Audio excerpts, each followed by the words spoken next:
I'm going to show some knots tonight. Never thought I would do a knot video live. I've been meaning to do a video about common knots for a long time, and I even talked to somebody recently about showing them some knots on YouTube for their kids. So I'm going to try to keep this video a little short so it's not impossibly long and pertinent to knot tying. Thanks for that. How do you... All systems go. Jax Turner. Good evening, Corey. Brian Floyd, that guy is faithful. Billy LeCount, how you doing? Sorry I couldn't make it up there for them Cedars. It was a tough time. Well, it wasn't tough. I was going skiing with my kids, so otherwise me and Joe would have gone. So, Reverend Graves, recognize that name. Missy McNeil. Let me just get right into it, okay? This here is a bowline, right? Does that look like a bowline? You guys recognize that? Are we close enough? Should we get a little closer?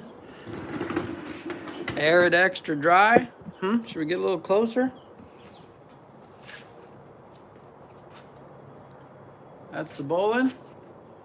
Right? Did you see how I did that? It was kind of a strange... Let's set it down here like this maybe, huh? Is that better? So, it's kind of a weird way to tie a bowline, but they use it in sailing, where they tie a slip knot. Everybody's done that knot, right? You can put like a drink or something on the line for somebody.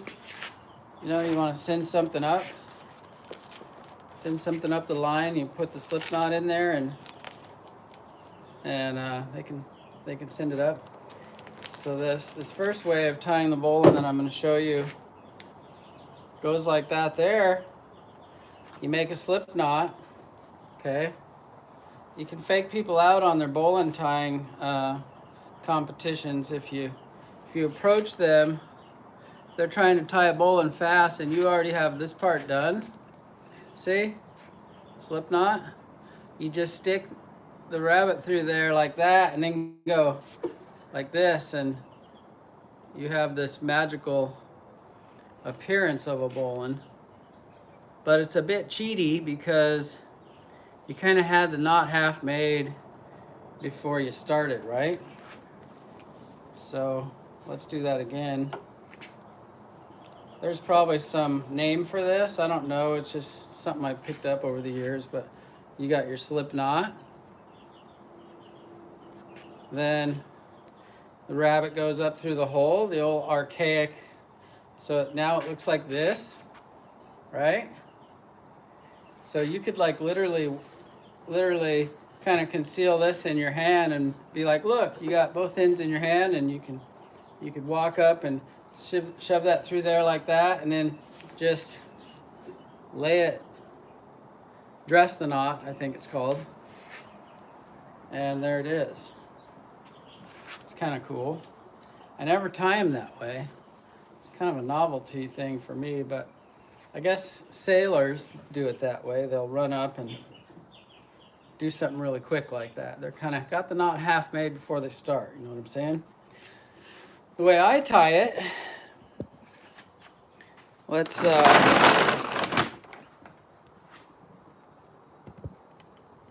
that's not the Haneke knot. I cannot take credit for that. I can KNOT take credit for that. That was long before me, and I'm just picking up from other teachers. And this, okay, here's our length of line. I'm just gonna try to make this really, really painfully kindergarten simple tonight. And I apologize to all the people who already know this. Just, you know, find another click through. Maybe Jeopardy is almost to come on or something like that. But we're gonna do this for the beginners, all right? So you want to tie a bowline around something. You want to just practice or something. like let's say for example you're stuck at home with nothing to do, like for days or weeks or months on end for some reason. I mean, I can't imagine why that would happen, but if something were to happen like that, you could get pretty dialed on some knots pretty quick by, I just threw this together just so that I'd have something at around camera height to tie it for you guys. But you know, you have this, you're in your imagination, you have this cool job to go to, and they say, hey, go tie a bowline on that stick over there, and you're like, I know how, and you've been practicing at home, and you run over there and you go like this. Now first thing I do is I actually grab the tail of the rope in my right hand because I'm right-handed. Okay? See how I'm kind of holding it like this? Then I go around and like that. Okay? Are we following this? Then I pull the standing end of the rope. That's the end of the rope that's going down. I pull the tail so that it pulls a loop into the standing end of the rope. Okay? Now this is that famous hole that the rabbit runs out of, the way most people teach it. And the rabbit's already out of the hole, okay? Now he just has to go around and back through the hole, and you have your bowline. Okay? So it's that simple, and it can be done faster. So the old school rabbit comes out of the hole around the tree thing. They have you make the hole first. It kind of adds another step. You make the hole, then you come through out the hole with the rabbit. He comes up out of the hole like this with his left hand. Then he has to re-grab, and then he has to go around like this. You might have to grab the rope several different ways to do it. Am I trying to make it look difficult like some of those old infomercials? Maybe I am. But it is more difficult. Okay, maybe I'm exaggerating. But there's your classic rabbit out of the hole around the tree bowline, how they teach it. So again, they go like this, they make the hole, then the rabbit comes out, he goes around the tree and back through the hole like that. It seems kind of difficult to me. It seems to overcomplicate a simple thing for somebody who wants to learn how to do a simple thing, and then you teach them a way that in your efforts to make it simple, you complicate it by a big story with the rabbit and everything. So instead, how about you take the tail of the rope with your left hand, your right hand, and you make the hole. See? The rabbit makes the hole, and he's already out. I've said it before. The rabbit makes the hole that he's going to go back into. Okay? And so it can look pretty smooth. See? Is that a bowline? Is it? You tell me. Is that a bowline? Yes. Okay? So it can be pretty smooth when you cut all this out of there. Am I repeating myself a lot? Yes, I am. Go around. There's your bowline. Now it's not laying perfect yet, like right now, but if you want to take the time to dress it, it don't take much. And there it is. So one more time, we walk up to this proverbial stick at this proverbial job that we might have someday where they need us to know something about knots, and we go around that stick. I went around with my right, mostly with the right if you're righty, right? Then you make that hole and you got a bowline. You got a quick bowline. See? There it is. The lay is always a little funky when you do it quick, but it's done. Now if you're going to take that same bowline and you were going to say tie a running bowline, you know how if you're going to lower something, Well, it's like that, except this tree that's standing in is now something that you're just going to capture with the tail and just drop it, okay? Going around there, I'm going around the standing in, and once I'm around it, I just drop, and now you just forget about that. You're done with that, okay? Don't be confused about how it looks like there's a rabbit coming out of a hole or something. It ain't. That's just part of what's going to choke later. So this is what we're dealing with now, okay? So now it's just going the other way. It's starting to look complicated. But you do that same thing, only it's away from you. He goes over like that, and he makes the hole, okay? He makes the hole that he's going to go around and back through, okay? Now you have what? The running bowline.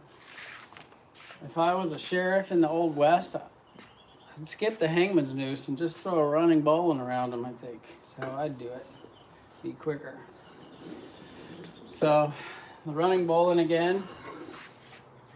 You go around the limb, then you go around the rope, you drop that rope and forget about it forever. Then you go over, around, through, there's your running bowline. Too fast? Even though it was kind of slow, let's do it again. Let's do it again. Let's do it again. Okay? Let's start at the top. Who is this? Can you put half inch underneath that bowline, please? I don't want to right now. We're showing the bowline right now. We're not putting a safety on it. So again, if it's not a running bowline, then okay, here's the standing in. You catching it? Looks like that first. Don't be confused. This isn't the hole yet. That's not the hole. This is the hole. The hole has to be made in the standing in of the line. Whether you make it by hand or whether the rabbit makes it. The hole is in the standing end of the line. Then around like that. See? One more time on the running bowline. The running bowline has to do with when you're gonna cinch up on something and choke it. So you're already around the limb. Now we need to capture the line that the running bowline is gonna run on, okay? So we go and we just capture it. There it is, forget about it. Forget about it, right? It's down, it's done. Now, what's different about this is now you're tying the bowline away from you. See, before you were tying it here and you were pulling toward yourself to make this hole in the standing in, okay? But now we're capturing this, and now the standing end is here, and so we're doing the knot sort of away from ourselves. That's not right grammar. Away from ourself, away from myself. Okay, away from yourself. Okay, there it is. There's your running bowline. There's enough video there, I think, that kids and stuff could figure this out. I hope. So, I'll show you another one. Let me check in with you guys.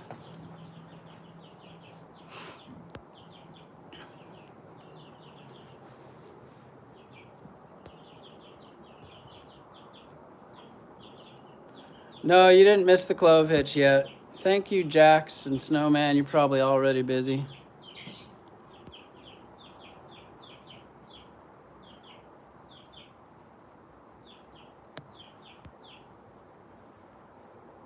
Rabbit. Somebody doesn't like the rabbit. Yeah. Okay. I can look at comments later. Let's keep this kind of short. So what should we do now? I guess we could talk about the Blake's hitch. That wasn't part of the plan. But let's say I had some super strong belt loops and I trusted them enough to lower myself down off of a bridge or something. Okay? So I tie off to one of my really strong belt loops that's stronger than any belt loop ever in history. And then I throw my rope over a rusty piece of metal, right? And so now I need to make a Blake hitch on the other side. Simple. We're gonna go over. Here, let's move you guys down a bit. I hope you guys understand dry humor when you hear it, because otherwise you're gonna be doing some silly stuff. Okay? So now the Blake hitch is gonna go 1 around, 2 around, 3 around, 4 around. Then you're gonna go over like this. You got that? Then we're gonna go grab one of these and we're gonna go through and we're gonna grab another one of these. And then you've got a Blake hitch. I can't pull on this very hard. This is just for looks. But now you could put your weight on that and lower yourself down with the Blake hitch. Okay? Not part of the plan to teach the Blake hitch, and I'm not going to put a lot of time into it. I tell you what, if I had known about the Blake hitch or the taut line hitch when I first started climbing, I had just seen this magical climber guy do it. I called it a monkey knot because I didn't know what it was called. And he never showed me, and I just thought it was so neat how he could do it. And I figured I could do it, but he never taught me. And then I went out to try to cut down a tree and climb a tree and cut it down, and I realized that I didn't know how to do it, and I did other things. And that's another story, I'll tell you. The other things I did were not that cool. So let's switch to another one. Let's do the clove hitch real quick. When you're first learning the clove hitch, it might be good to just do it, always go over. I mean, just so until you get kind of used to how it works. But can we see what's going on here? Can we see that? I don't know if we can see that. So I'd go over like that. So a simple clove hitch, you're just gonna go cross over that. And that's your clove hitch. That's not something you would just tie one clove hitch on a big log or something and negative rig it, and it'd rifle right out of there. It'd come off of there. When they say double clove hitch, they just mean go around it twice, then cap it off like that. Clove hitch always has to have a safety for that person who wanted to see safeties. Never use a clove hitch without at least one safety. Let's go 2. Okay? That's the clove hitch. Clove hitch is not to be confused with a girth hitch. Okay, the girth hitch is where it's like that. It ends up looking like this. It could somebody might think that's a clove hitch or something, but it's not. And one that I tie, and maybe somebody out there from Ashley's Book of Knots or some expert could tell me what this next knot is called, because I don't know what it's called, but I've been using it for years. It's some kind of a inline bowline or something like that, but not the munter. No, that's the munter is super cool. We use the munter a lot for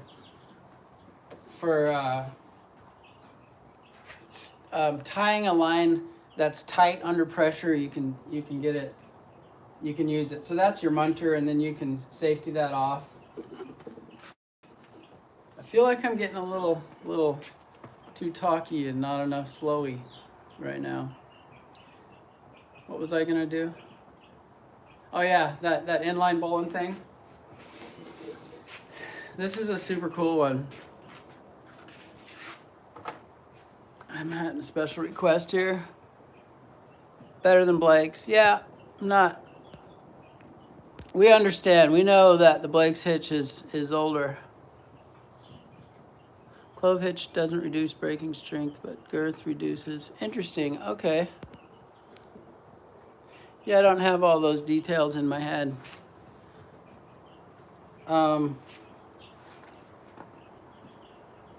Yeah, the Blake hitch, it's everybody should know it, right? So let's move on to this thing, this inline bowling thing that I was talking about. And that might not be what it's called, but let's say you're trying to get a mechanical advantage, and you've got a line coming out of a tree, and you go around through an anchor, and then you need an eye in the rope to come back through it, kind of like a trucker's hitch.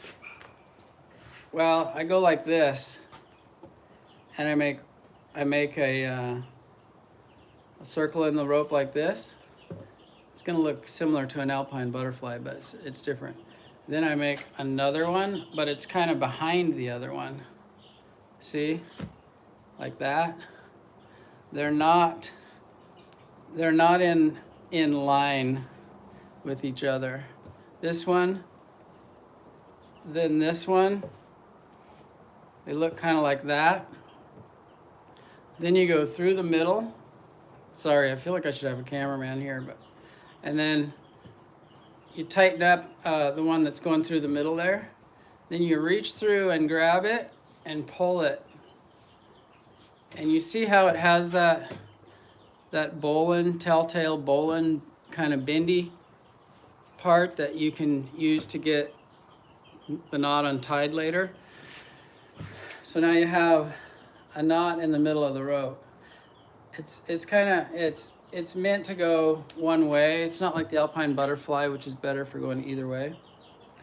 But I use this a lot. I just used it the other day when I was setting up that zip line in the back for the kids. I was just out there, and I just got some tension on the line with just whatever I had there. So that was that inline bowling thing. And so for tonight, so I can have dinner, I'm only going to show you guys one more. And it's one that people have asked me about online. And it's for tying two ropes together. So to make it simpler, I've got two different colors here. And we're going to tie this one to this one. So it'd be like, when I was working in Washington, we did everything DRT. This is quite a lot of years ago. And so when we were going to rappel down 180 feet or something, we'd run out of rope. And so because you're DRT, you need twice the height of what you're coming down.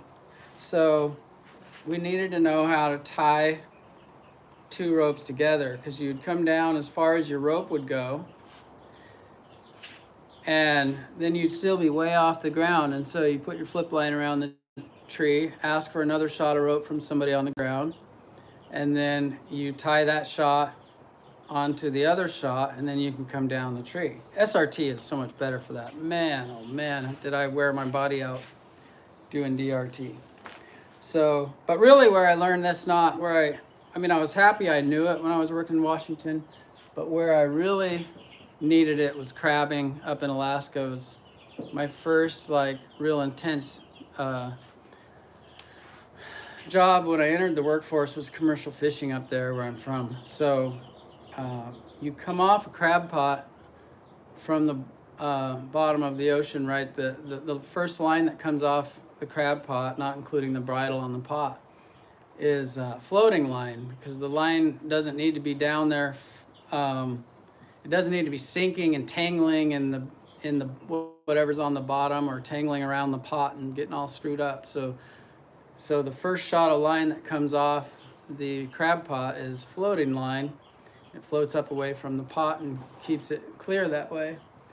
But then where the buoys are on the surface, you need sinking line, because you can't have the tides going up and down and have like floating line floating around on the surface, right? Or getting into boat props or whatever, or maybe even getting in your own prop. So you gotta have a way to tie 2 shots of line together, floating line and sinking line, and we would do that with the Carrick bend. So I'll put you guys down here. It's the Carrick bend, and it's a great knot, although I don't recommend, like, unless you have somebody sort of that knows about it and verifies the knot before you hang your life off of it, you shouldn't really do it. But I'll show it to you. So it starts with either end. You make a shape like this. You see that? So it's not like this. It's like this. Okay? Looks like that. And you hold it. See how I'm holding it together? Hold it together, man. Hold it together. I'm holding it together. I've got a grip. Okay? Keeping it from getting funky. Let's see here. So then what you do is you take the other piece of line and you go like that same old rabbit thing up out of that one. Now this comes out of the hole, and he's going to go around, not the blue one, he's going to go around his own standing end. Okay, around and back through. It's another one of these knots in the bowline family, in my opinion, because it can be untied simple. Then you have to step on the rope. See?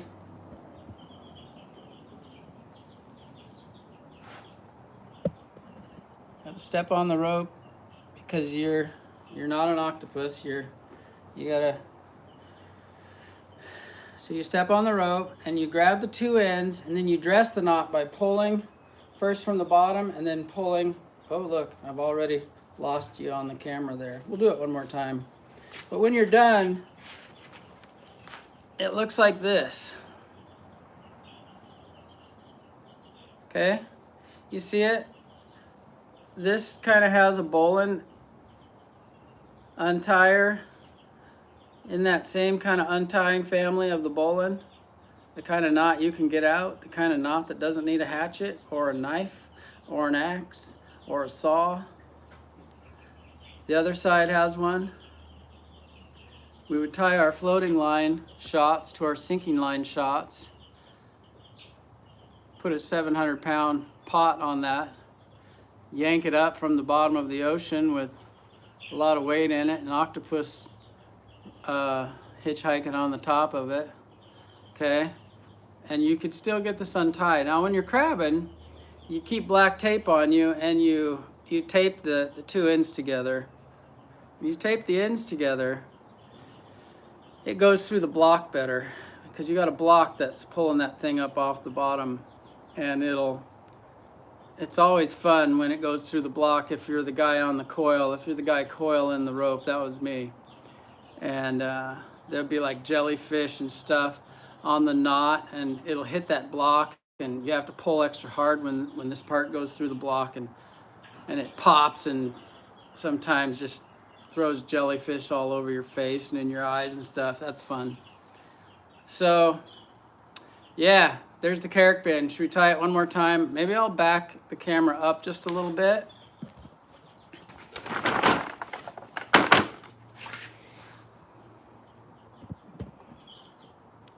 Let's try that.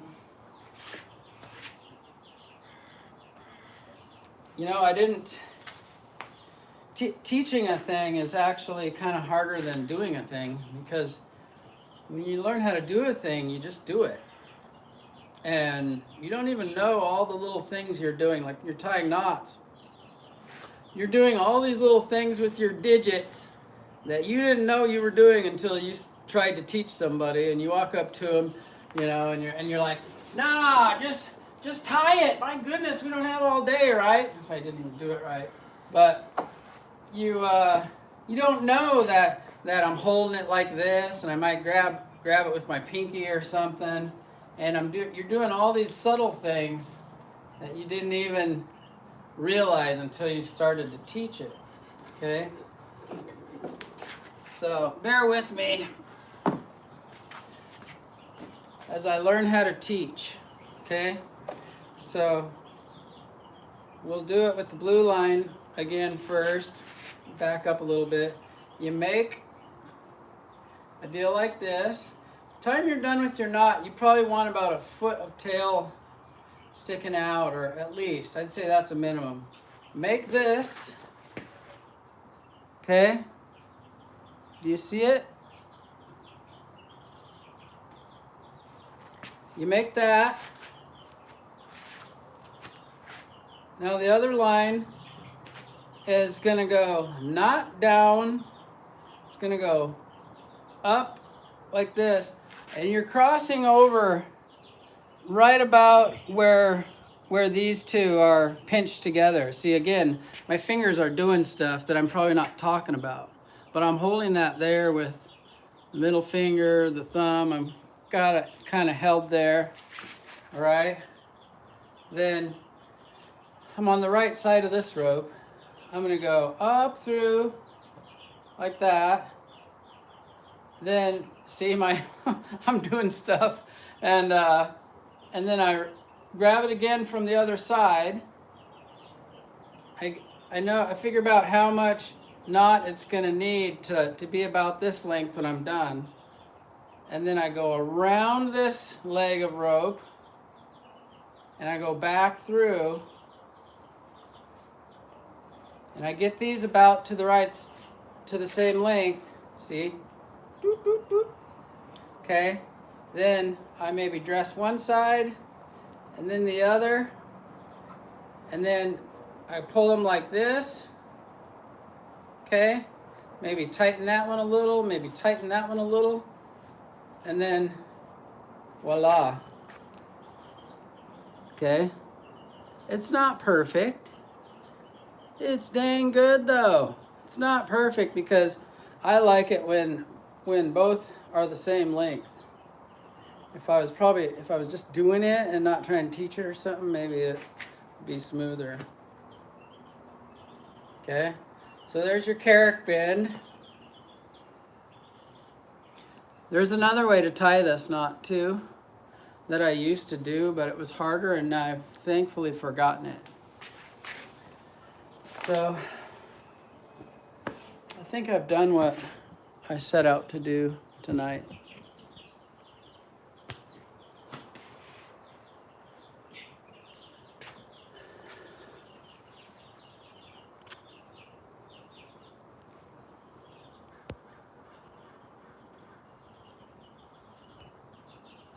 I don't know about a Yosemite. I know how to do a sheet bend though, because I use it all the time. It's on my zip line out back actually. And the crab pots, they have a bridle that goes up to a loop, and you tie that floating end line that I talked about. You tie a sheet bend through that loop, and I know about that one. I don't know all the knots. I know some cool ones. Maybe I'll save them. I know another one that's really, really cool for when people don't know how to tie knots. They'll be trying to tie something down. And thank you, Brian. Appreciate it. And about the time they've got it, they're tying something on a truck or something, about the time they think they've got it pretty tight, then it comes time to tie it off. oh, what do I do? How do I tie it off and not lose all this magical Charlotte's Web of awesome that I've made? Well, what they do is they lose tightness when they go to finish to cap off their masterpiece. And you got to be able to know some knots that don't lose what you've gained. You're welcome, sir. Thank you.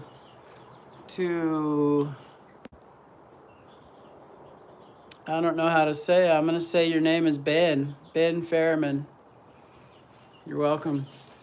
You got to have some knots that you can use when you're tying something down, that not only do you not lose the tightness that you attained while you were making the knot, but the knot actually makes the whole load tighter. And that's really, really cool. There's something about that principle of not losing at the end, but actually getting a stronger finish, having your knot actually not only keep what you had, but improve it. And you can do that with the munter, is a good way to not lose what you've gained. And this other knot called a rolling hitch. Husky. Thanks, Chris. Appreciate it. Hope this is helpful.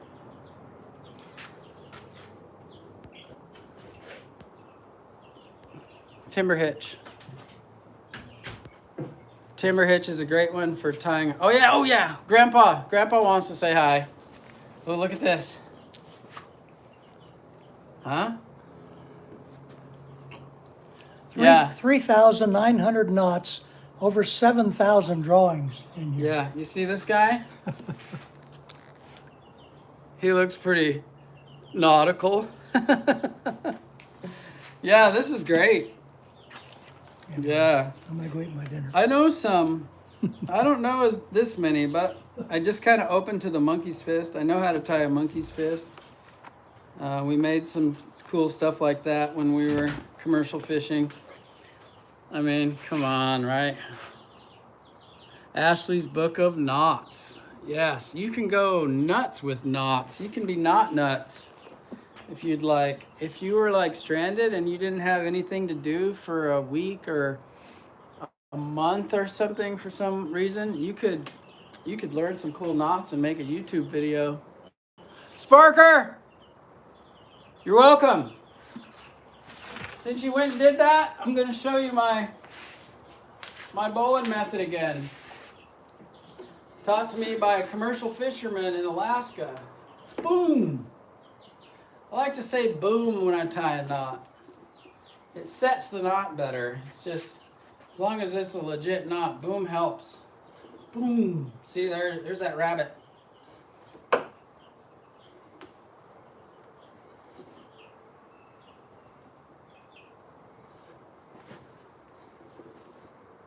Could be graceful if you wanted it to be. It doesn't have to be a big fidgety mess when you run up to it. You run up to it and think, let's see the rabbit. You know, sometimes you're in an awkward position, you need to tie a knot. Let's see, just for fun. This is not very efficient, but watch. This hand is injured, and I have to tie a bowline. See? He's already out of there. He's already out of the hole. He's going to go back through. I never touched it with my left hand. You didn't see me touch it with my left hand. There's the bowline. See? You see that?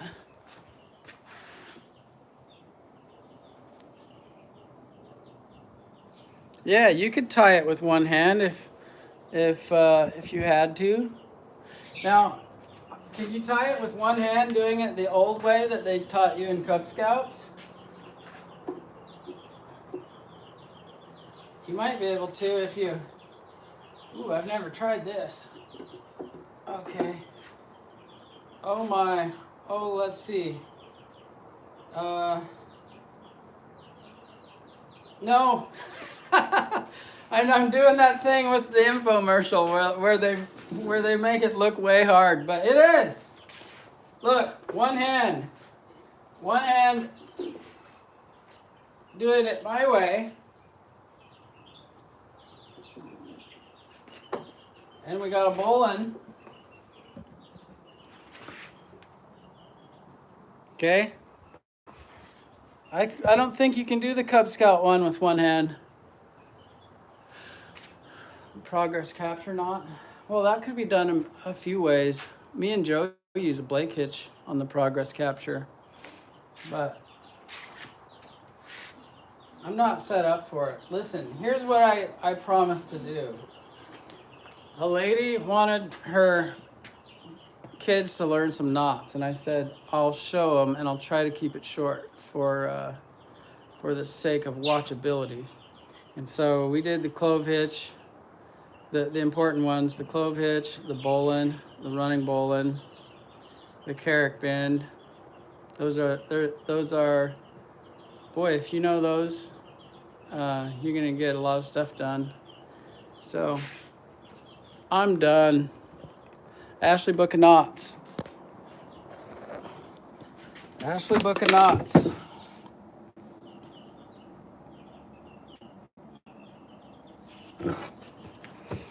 Thanks to the people that are throwing money, like, not very graceful about that, but I really do appreciate the heart behind it.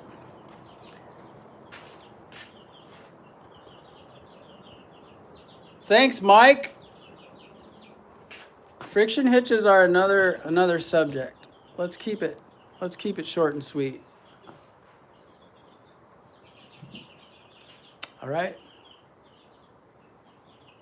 See, I'm starting to slow down. That was nice that Grandpa showed up, huh? You know, I call him Grandpa because he's my kid's grandpa. And sometimes I introduce him. I'll say, you know, arborist work is really hard on the body. And then I'll put my arm around my dad and I'll say, this is my son. Yeah. But no, he's my dad. He's a stud. We'll be here again tomorrow doing something, all right? Thanks, everybody. Appreciate the super chats and the regular chats, and I'll go through them later and see what kind of knot would you use for making rope zip line slings? I would splice, and I've done a lot of that. I used to make all my zip line kits by spliced rope. And, but that's not the ticket. No. I think webbing is better, but not. Boy, I hate to promote something that's not what I'm selling right now. But I want to go thinner on my webbing. I want it to be like garrote, you know, super tight, like webbing like this, and bar tacked, super strong, super tight, super light. Made a lot of speedline kits. I've had them made out of hemp rope from way back. Some heavy ones. Anyway, I'm gonna go. Thanks for the help. Thanks, Brian. Thanks, Chris. Snowman. Thanks to Missy McNeil and John Stedman, who's probably on there. I haven't really been paying attention. All right, appreciate it. Chad. He says go get dinner. Yeah, they can tell I'm torn and I'm trying to stay and trying to go at the same time here. So that reminds me of a joke. Let me tell you just one joke before I go. These guys were talking about what was the fastest thing. And the first guy said, well, a light switch is pretty fast. And the other guy says, no, that's not fast. You know what's faster than a light switch is thought. And the guy's, oh, wow, that is a good one. The third guy says, no, not a light switch. not thought. You know what's faster than both of those? Diarrhea. Because before you can think about turning on that light switch, it's happened. Was that in poor taste? I hope not, because my dear old dad told me that joke, and I trust it's in good taste. All right? Nice talking to you guys. Thanks a lot for showing up.